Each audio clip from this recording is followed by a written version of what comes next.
అందరికీ. అందరూ బాగున్నారా? అందరూ బాగుండాలి.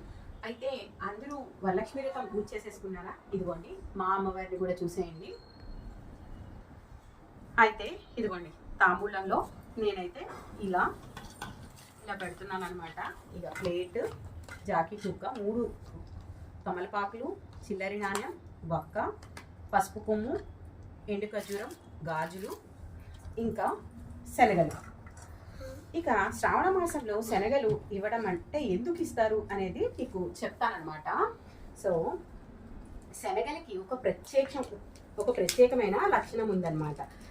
శనగకి అంకుర స్వరూపం ఉంటుంది కాబట్టి ఇక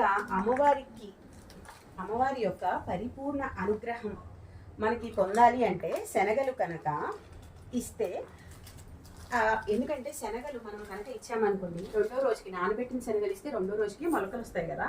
సో శనగల్లో అంకుర స్వరూపం ఉంటుంది కాబట్టి ఇక సుహాసినిలకి ఈ శనగలు కనుక ఇచ్చి ఆ అమ్మవారి ఆశీస్సులు కనుక తీసుకుంటే చాలా మంచిదని, ఇక లక్ష్మీదేవి అనుగ్రహం ఉంటుందని చెప్పి శనగలు ఇలా తాంబూలం ఇస్తామన్నమాట.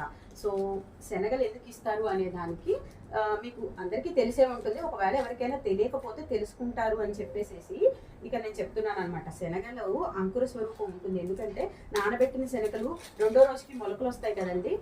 అలాంటి శనగలు కనుక మనము అమ్మవారి తాంబూలంలో కనుక ఇస్తే చాలా మంచిదనమాట. సో ఇదనమాట. ఓం శ్రీమాత్రే నమః.